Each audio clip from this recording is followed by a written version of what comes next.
Bashar al-Assad emitió sus primeros comentarios tras su salida de Siria, mientras denuncian la expansión ilegal de asentamientos israelíes en los altos del Golán ocupados. Olaf Scholz pierde la moción de confianza en el Parlamento alemán. La medida tiene lugar después de que el mes pasado se quebrara la coalición gubernamental. Y el futuro político de Yoon Suk Yeol está ahora en manos del Tribunal Constitucional de Corea del Sur. El comité celebró una primera reunión este lunes para discutir el calendario de los procedimientos de juicio político contra el presidente derrocado por el Parlamento. Saludos, bienvenidos a El Mundo Ahora con los adelantos de las noticias más relevantes de esta jornada. Ya comenzamos, acompáñenos durante los próximos 27 minutos de programa.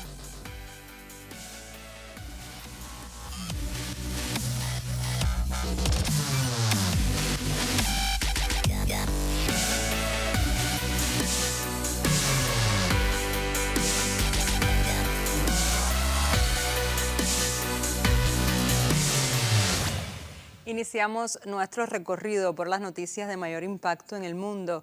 Bashar al-Assad ha aclarado este lunes las circunstancias de su partida de Siria, subrayando en un comunicado que permaneció en Damasco hasta las primeras horas del domingo 8 de diciembre, después de lo cual partió hacia Latakia para supervisar las operaciones de combate cuando las fuerzas del Hayat Tahrir al-Sham ya entraron en la capital. Al percatarse de que las últimas posiciones del ejército sirio habían caído y las tropas se habían retirado por completo de todas las líneas de combate, al-Assad salió del país por la noche, un día después de la caída de Damasco, que provocó la parálisis de todas las instituciones estatales restantes. En ningún momento durante estos acontecimientos pensé en renunciar o buscar refugio, ni hubo propuestas así de parte de ningún individuo o partido, dijo. La única línea de acción era seguir luchando contra la embestida terrorista, también subrayó. Al-Assad también denunció la desinformación y narrativas muy alejadas de la verdad, cuyo objetivo era presentar el terrorismo internacional como una revolución de liberación para Siria. Cuando el Estado cae en manos del terrorismo y se pierde la capacidad de hacer una contribución significativa, cualquier cargo pierde su sentido, explicó, asegurando que esto no quebranta su sentimiento de pertenencia a Siria y a su pueblo. Con las Naciones Unidas prometiendo la ayuda necesaria para estabilizar Siria tras la caída de Bashar al-Assad, los kurdos sirios han solicitado una reunión de emergencia para coordinar la transición en todo el país. Hoy se respira un aire de incertidumbre. Kobané ha tenido un pequeño respiro gracias al alto al fuego, pero los 10 días de intensos combates que lo precedieron se cobraron decenas de víctimas en el bando kurdo. Y aquí un funeral sigue a otro. Los altavoces llamaron a toda la ciudad a reunirse. Estos combatientes kurdos murieron en la presa de Tishrin o en el puente de Karakausak. Estas eran las únicas carreteras que unían Kobané con la ciudad de Manbij, anteriormente bajo control de las fuerzas kurdas. Todos los días venimos aquí a enterrar soldados y cuando vemos a sus familias se nos parte el corazón. Ahora hemos llegado a un nivel, muerto tras muerto, en el que ya no hay sitio para ellos. Con el fin del alto al fuego temporal, los habitantes se preparan para una posible reanudación de los combates. En el hospital de Kobané, esta perspectiva es muy preocupante. Sin electricidad desde que la presa de Tishrin quedó sin funcionar producto de los ataques turcos y sin suministros de medicamentos, el hospital ya está luchando para hacer frente a la afluencia de heridos de la ofensiva anterior. La escasez es de medicinas, por si hay casos de emergencia, si hay demasiados heridos. También nos faltan aparatos. Ahora mismo tenemos un generador y uno de repuesto. Por ahora podemos trabajar 24 horas y ya veremos. Y tomaremos algunas medidas. Así que si sigue así, podremos aguantar un mes como mucho. Al cortar todos los accesos a Manbij, la principal ruta de abastecimiento de la ciudad, la ofensiva anterior ya ha empezado a aislar a la ciudad de Kobané. Ahora los alimentos y el combustible tienen que pasar por Raqqa, a 120 kilómetros de distancia, y los precios se están disparando. La situación se está volviendo difícil para todos los habitantes. Todos temen que la ciudad quede completamente sitiada por Turquía y sus aliados. Así que solo les queda esperar que se puedan alcanzar acuerdos entre las fuerzas kurdas, las facciones apoyadas por Turquía y el nuevo gobierno de Damasco.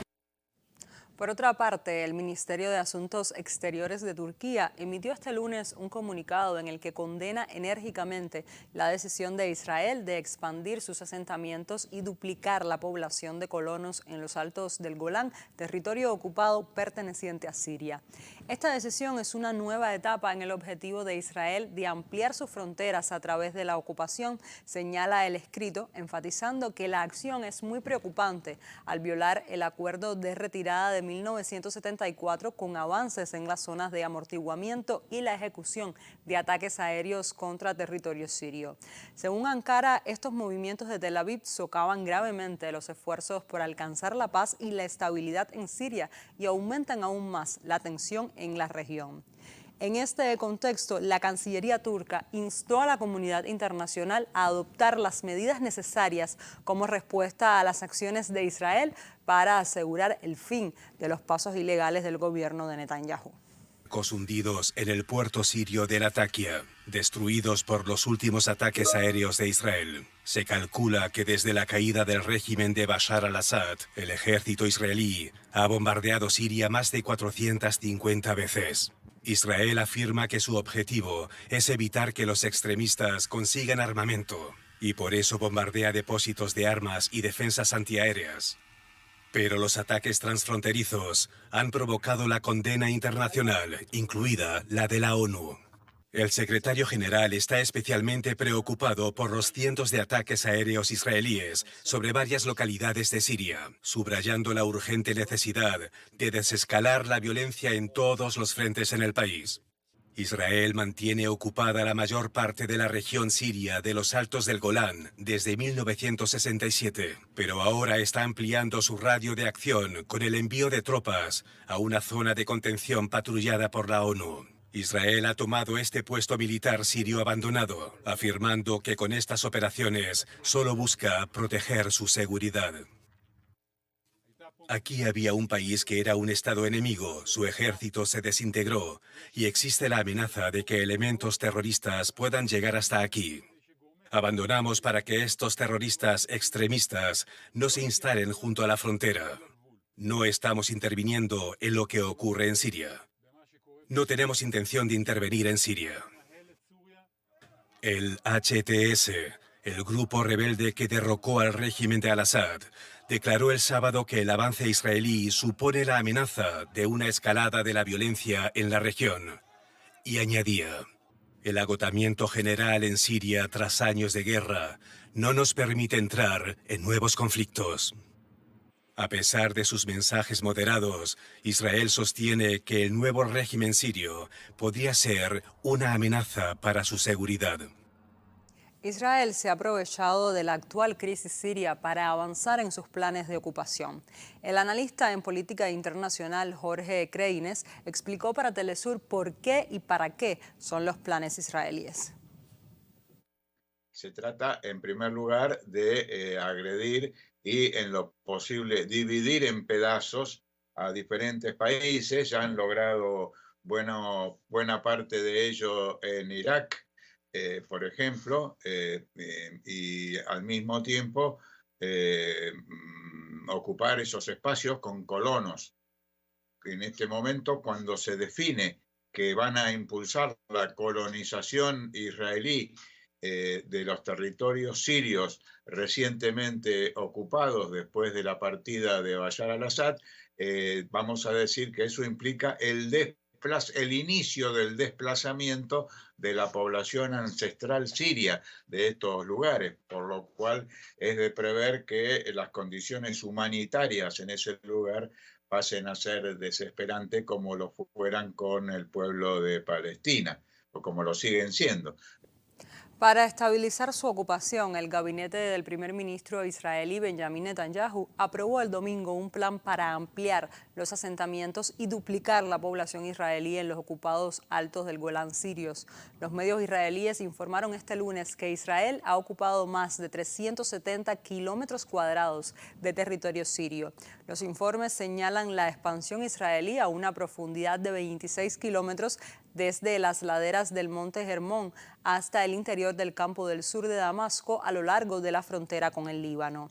La entidad sionista está trabajando para estabilizar 4 aldeas en la cuenca de Yarmouk, en el extremo suroeste de la provincia de Dara, 13 kilómetros al norte de la frontera con Jordania. A la par, diplomáticos árabes, turcos, europeos y estadounidenses se reunieron en Jordania para tratar la situación en Siria. Un enviado de la ONU pidió evitar el colapso de las instituciones en Siria, mientras el líder islamista Abu Mohamed al-Yolani aseguró no buscar conflicto con Israel y solicitó una intervención internacional. Una cumbre para definir el futuro de Siria. En Jordania se reunieron diplomáticos árabes junto a representantes de Estados Unidos, Turquía y la Unión Europea para deliberar los pasos a seguir tras la caída de Bashar al-Assad.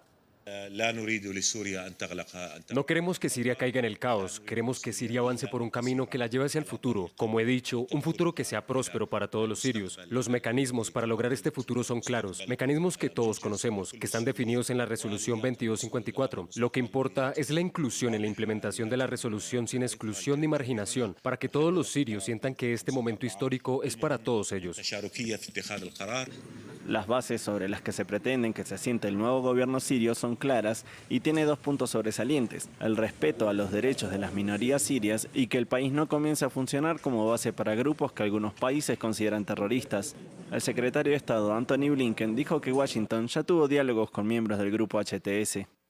Today, the United States and our partners in the region Estados Unidos y nuestros socios tienen un interés importante en ayudar al pueblo sirio a trazar este nuevo camino. Sabemos que lo que sucede dentro de Siria puede tener consecuencias poderosas mucho más allá de sus fronteras, desde desplazamientos masivos hasta terrorismo. Y sabemos que no podemos subestimar los desafíos de este momento y de las semanas y meses venideros.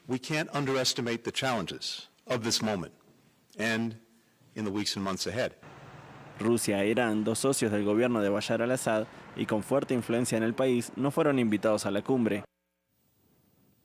La alta representante de la Unión Europea para Asuntos Exteriores y Política de Seguridad, Kaja Kallas, ha declarado este lunes ante la prensa que dio instrucciones a un alto diplomático del bloque comunitario en Siria para ir a Damasco con el fin de establecer contactos con el nuevo liderazgo del país. Entre tanto, los ministros de Exteriores de los países miembros de la UE abordaron esta jornada durante su reunión en Bruselas cómo y en qué niveles el bloque europeo está dispuesto a interactuar con las nuevas autoridades sirias, indicó Kallas.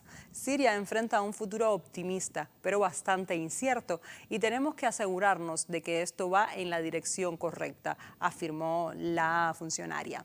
También varias cancillerías extranjeras multiplicaron el domingo sus gestiones para establecer contacto con el nuevo poder islamista en Siria. Siria inició la transición y el contacto con el mundo una semana después de la caída de Bashar al-Assad.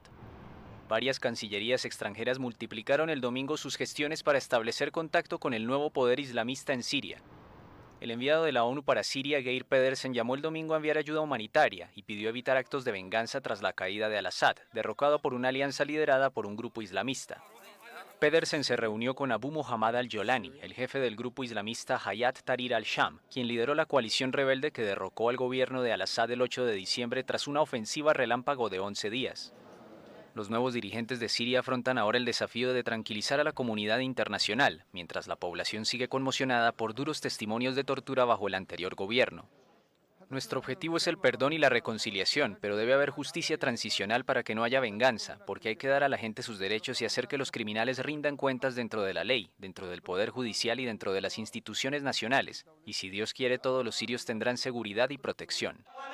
Aunque el nuevo gobierno sirio prometió un Estado de Derecho, la mayor preocupación es el pasado yihadista del grupo sunita HTS, Organización para la Liberación del Levante, que sigue clasificado como una organización terrorista por varias potencias occidentales, empezando por Estados Unidos.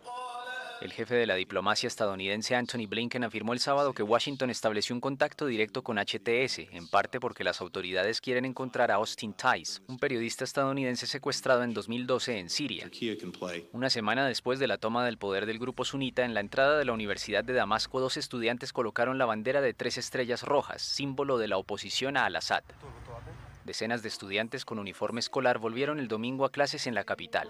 También la comunidad cristiana siria asistió a la primera misa dominical desde la caída de Al-Assad.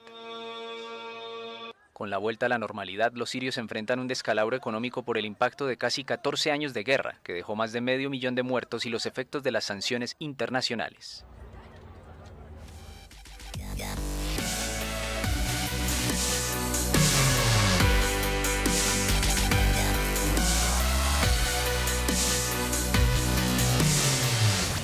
Cambiamos de tema. El Parlamento alemán votó este lunes contra la moción de confianza a la que se sometió el canciller federal Olaf Scholz, abriendo el camino a las elecciones anticipadas en febrero próximo. Un total de 394 legisladores se manifestaron en contra de la moción de confianza, frente a los 207 que expresaron su apoyo al liderazgo de Scholz. Otros 116 diputados se abstuvieron de votar, dejando a la coalición gobernante con muchos menos votos que los 367 que necesitaban para ganar. Ahora Scholz tiene previsto pedir al presidente de la nación, Frank-Walter Steinmeier, que apruebe la disolución del Bundestag. El presidente, que previamente manifestó su disposición al respecto, debe tomar la decisión dentro de 21 días tras presentarse la solicitud. En ese caso, las elecciones tendrán que celebrarse dentro de 60 días conforme a la Constitución. Es la crónica de una derrota anunciada. El canciller Olaf Scholz no ha superado la cuestión de confianza y Alemania irá a elecciones anticipadas. La moción se precipitó tras la ruptura del tripartito de gobierno, conocido como Coalición del Semáforo, compuesta por socialdemócratas, verdes y liberales. Fueron estos últimos los más beligerantes con Scholz y a los que el canciller ha acusado de sabotear al gobierno. El líder de los democristianos, principal partido de la oposición, ha criticado la gestión del canciller y ha incidido en la situación económica del país. Sie hinterlassen das Land in einer der größten Wirtschaftskrisen der Nachkriegsgeschichte. Tras la sesión, Olaf Scholz se ha reunido con el presidente para solicitar la disolución de las Cortes, el paso necesario para la convocatoria de elecciones que están previstas para el próximo 23 de febrero. Los sondeos pronostican una victoria holgada de la derecha tradicional, que obtendría alrededor del 30% de votos, seguida de Alternativa para Alemania, el partido de ultraderecha, que sería segunda fuerza. Y la votación de confianza tiene lugar luego de que Scholz destituyera el mes pasado al ministro de Finanzas Christian Lindner del FDP por diferencias sobre la negociación del presupuesto, provocando con ello la salida de esta formación liberal de la coalición tripartita. Estas decisiones dejaron a los restantes centroizquierdistas del gobierno semáforo, el Partido Socialdemócrata SPD de Scholz y los Verdes, sin una mayoría parlamentaria en un momento en el que Alemania hace frente a una profunda crisis económica. Hablando en el Bundestag antes de la votación este lunes, Scholz culpó a sus ex socios de coalición del Partido Democrático Libre por sabotear a su propio gobierno y escenificar un teatro que no solamente perjudica la imagen de un gobierno individual, sino también de la democracia misma. La política no es un juego, sentenció el mandatario. Scholz reiteró sus promesas de programar para las elecciones anticipadas, como proporcionar las energías renovables, renovar las infraestructuras envejecidas, despejar las trabas burocráticas al progreso y reforzar el debilitamiento poder industrial de Alemania. Es ist das 6. Mal in der Geschichte der Bundesrepublik, dass ein Bundeskanzler den Antrag nach Artikel 68 des Grundgesetzes stellt. Zweimal wollten sich Vorgänger von mir dadurch den Rückhalt ihrer Regierungskoalition sichern. In den anderen 3 Fällen nutzten Willy Brandt, Helmut Kohl und Gerhard Schröder den Artikel 68, um Neuwahlen zu ermöglichen. Die Bundestagswahl vorzuziehen, das ist auch mein Ziel. Bei dieser Wahl können dann die Bürgerinnen und Bürger den politischen Kurs unseres Landes vorgeben. Darum geht es. Die Vertrauensfrage richte ich deshalb heute an die Wählerinnen und Wähler. Politik ist kein Spiel, liebe Kolleginnen und Kollegen. In eine Regierung einzutreten, dafür braucht es die nötige sittliche Reife. Wer in eine Regierung eintritt, der trägt Verantwortung für das ganze Land. Wer in eine Regierung eintritt, der trägt Verantwortung für das ganze Land. Verantwortung, die über das eigene Parteiprogramm, die eigenen Wählerinnen und Wähler hinausgeht. Verantwortung für 84 Millionen Mitbürgerinnen und Mitbürger. El vicecanciller, ministro de Economía y candidato de los Verdes para el cargo de canciller federal, Robert Habeck, coincidió con Scholz al acusar al FDP de haber sido parte de un gobierno y tratar de destituirlo simultáneamente. Señaló que Alemania necesita un gobierno que esté dispuesto a llegar a compromisos, lo que según él, la coalición actual hizo durante 3 años hasta que el FDP decidió sabotearla. Por su parte, Friedrich Merz, líder del partido Unión Demócrata Cristiana, calificó el ataque al FDP y su líder Christian Lindner como pura impertinencia, poco después al acusar a Scholz de abandonar el país en una de las mayores crisis económicas de la historia de la posguerra y de haber fracasado a nivel de la Unión Europea. Está usted avergonzando a Alemania, afirmó el líder conservador. La jornada de votación para la moción de confianza es un día de alivio para Alemania, aseguró Merz, agregando que Scholz no merece confianza por no aprovechar su oportunidad y fracasar en su mandato. Scholz y sus ministros mantendrán su posición en calidad interina hasta que se forme un nuevo gobierno, lo que podría durar meses en el caso de que las negociaciones de coalición se vuelvan problemáticas.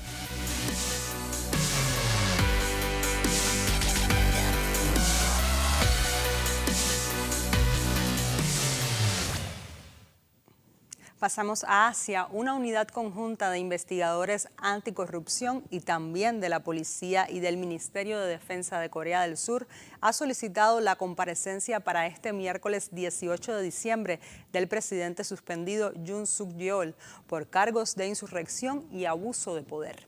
El mandatario es acusado de encabezar una sublevación en relación con la declaración de ley marcial del 3 de diciembre, recoge la agencia de noticias Yonhap.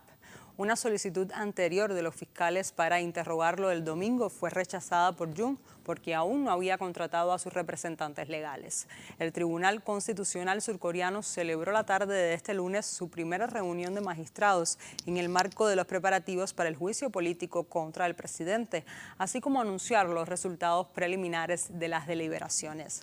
Sin embargo, el destituido presidente surcoreano Yoon Suk-yeol rechazó las citaciones judiciales para declarar en la causa en su contra por su fallido intento de imponer una ley marcial que le valió la suspensión del cargo.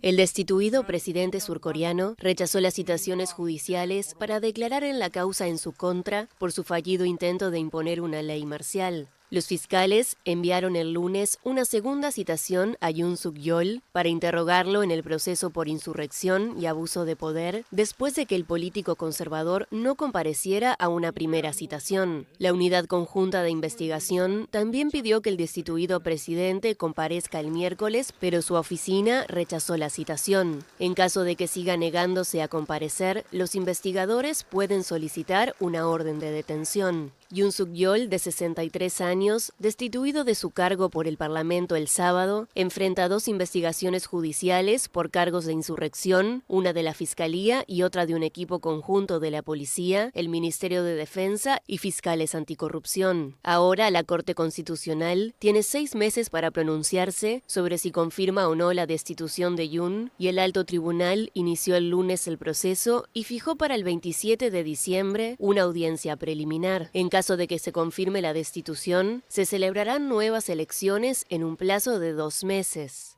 La decisión de Yoon, que envió al ejército al Parlamento para impedir que los diputados pudieran reunirse, abrió una aguda crisis política y provocó manifestaciones multitudinarias en Corea del Sur, una democracia reciente con un traumático pasado de dictaduras. Tras la destitución de Yoon, el primer ministro, Han Duck-soo, asumió como presidente interino y prometió ejercer una gobernanza estable. Yoon, que tiene prohibido salir del país, y sus allegados se enfrentan a cadena perpetua o incluso a pena de muerte si son declarados culpables por la justicia. En este contexto, el líder del gobernante Partido del Poder Popular de Corea del Sur, Han Dong-hoon, anunció este lunes que abandonaba su cargo. En rueda de prensa dijo que no puede cumplir con sus obligaciones debido al colapso de la cúpula. Pido sinceras disculpas a todas las personas que sufrieron la situación de emergencia de la ley marcial, dijo Han, haciendo una reverencia a la nación. Lo siento profundamente ante nuestros partidarios que han sufrido por la destitución del presidente Yoon Suk Yeol, continuó. Asimismo, añadió que hizo todo lo posible para encontrar un camino mejor para este país que no fuera la destitución, pero al final no pudo, afirmando que asume su culpa. Al mismo tiempo, dijo que no se arrepiente de su decisión de apoyar la destitución del presidente. Han había prometido inicialmente continuar en sus funciones, pero ha cambiado de postura ante la creciente presión para que dimita después de que los 5 miembros electos del Consejo Supremo de su partido, considerados estrechamente afines a Han, expresaran su intención de dimitir. Esta es otra de las consecuencias políticas de la destitución del presidente Yoon Suk Yeol. La renuncia del líder del partido gobernante, una decisión tomada a pesar de que él mismo apoyó la moción de destitución votada por los diputados el sábado. Aunque su proclamación fue hecha por un presidente de nuestras filas, sería una traición al espíritu conservador y a los brillantes logros de nuestro partido creer que apoyamos esta ley marcial ilegal. Es en este edificio que el Tribunal Constitucional comenzó a reunirse este lunes para juzgar la validez del recurso de destitución. Para este experto la situación es clara. La institución, que dispone de 6 meses para decidir, debe determinar si la proclamación de la ley marcial por el jefe de Estado el 3 de diciembre respetó las exigencias establecidas por la Constitución. Nuestra Constitución establece que para declarar la ley marcial el país debe encontrarse en situación de guerra, en un incidente mayor o en un estado de emergencia nacional con un nivel de peligro similar al de la guerra.